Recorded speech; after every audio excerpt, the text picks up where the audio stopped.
I cheated on my wife for over a year while she was drowning in postpartum depression, and now that she's finally herself again and wants another baby, the guilt is eating me alive. I, 28M, know I'm a piece of crap and I don't deserve my wife, 24F, and our two beautiful sons, 4 and 2. I know that by telling her this will be the end of our marriage. She will not forgive me, there will be no talking through it. She will tell me to pack my bags and leave immediately. I can't live with the guilt of not telling her, but I can't live without her. I don't know what to do. Basically, my wife and I always wanted a traditional family. I would go to work and she would stay home with the kids. We both always wanted a large family, a house in the suburbs, a dog, the whole thing. We got married when she was 19 and I was 23. She got pregnant right away and our first son was born 9 months to the day after our wedding. He was such an easy, happy baby. We were all so happy. My wife was super passionate about cooking, arts and crafts and home decor. Our home was always spotless, despite having a baby and dog. We had a great marriage and a healthy intimate life. We were both naive enough to think that being parents was always going to be easy.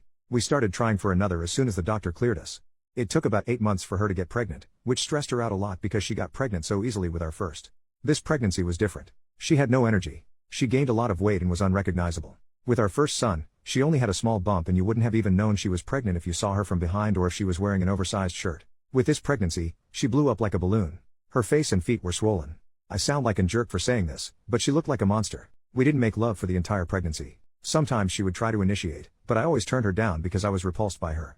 She had a difficult birth and our son was born with some health issues, relatively minor, thankfully, but enough to give us a scare. My wife blamed herself for our son's health issues. In the heat of the moment I told her that if she had been more active during pregnancy then our son probably would have been fine. She just kept sinking further and further into depression. She stopped brushing her hair and it started to mat. I would come home from work at 5 p.m. to find our older son still in his pajamas. The dirty dishes were piled a mile high in the sink. She stopped showering regularly and she refused to go on a jog to lose the baby weight even though I tried to encourage her by saying I'd cook dinner if she did. Our son's physical needs were being met, but emotionally she was checked out. I started fantasizing about being single and not having a wife or kids.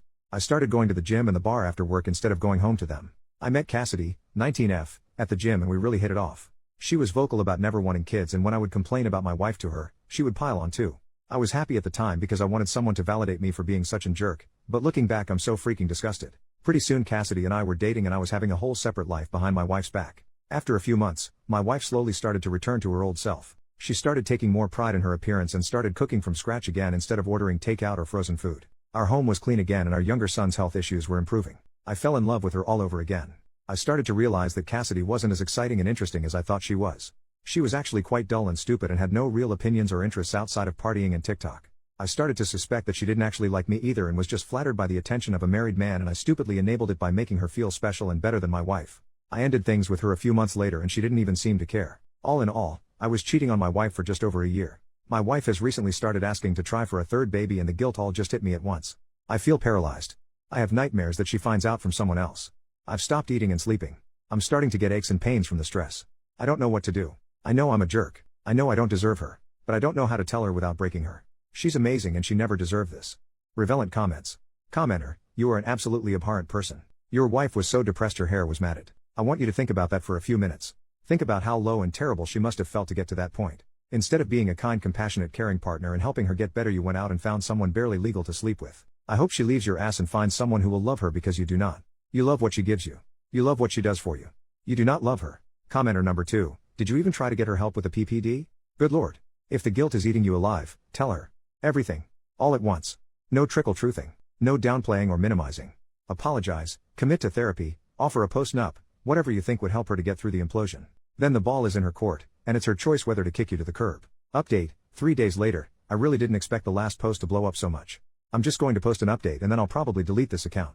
As per somebody's advice, I took the day off work, dropped our 2 sons off at their grandparents' house and sat my wife down. I came fully clean. I made no excuses, told her I didn't expect forgiveness and that she had every right to say or do whatever she wanted. She didn't respond for a while, but then very softly and quietly told me that she wanted me out of the house the next day and that we were done. She didn't scream or cry or show any emotion.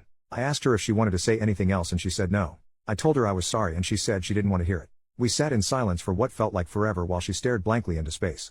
When our sons came home, seeing how expertly she was able to put on a brave face and not let them know anything was wrong broke my heart. It hit me like a ton of bricks that she was used to doing this, and it was all my fault. I slept in the guest room that night, but didn't get much sleep. The next morning, our older son asked me why mommy was crying again last night and said he wanted to cheer her up. My wife refuses to speak to me, look at me or acknowledge me in any way. I heard her on the phone to her best friend who lives in another country. She told her that she thought she had found a good one and that she was going to break the mold. Her grandfather walked out and left her grandma with nothing. Her dad walked out and left her mom with nothing. I'm a piece of crap, just like every other man in her life. I left today and she didn't even look at me or say anything. She just continued watching TV and crocheting as if nothing was happening. I'm staying at my parents' house and they are disgusted with me too. My mom cried when I told her. They love my wife like their own daughter. I let everybody down. I deserve everything coming my way. Thanks for the advice and really awful comments towards me, I needed to hear them. Relevant comments. Commenter, you aren't sorry. You are reveling in being the worst person in the world. Your entire focus continues to be on yourself. Your entire post is about how her response made you feel. Nowhere do you state that you intend to make amends, a critical component of true contrition. The only remorse you seem to have is on bad this is making you feel. You made the utterly selfish choice of telling your wife to alleviate your guilt, not for her sake. Why weren't you willing to live with the guilt? Because, just like your decision to cheat, you were only thinking about yourself, what you wanted, and what felt good for you. Although your marriage is obviously over, or should be, if you wanted to begin to be a decent person, you'd be focused on how to make amends, how to make the situation easier on your ex-wife, and most importantly, how to ease the transition into a broken home for your children. How good of you to run away to your parents and leave all the hard work for your wife.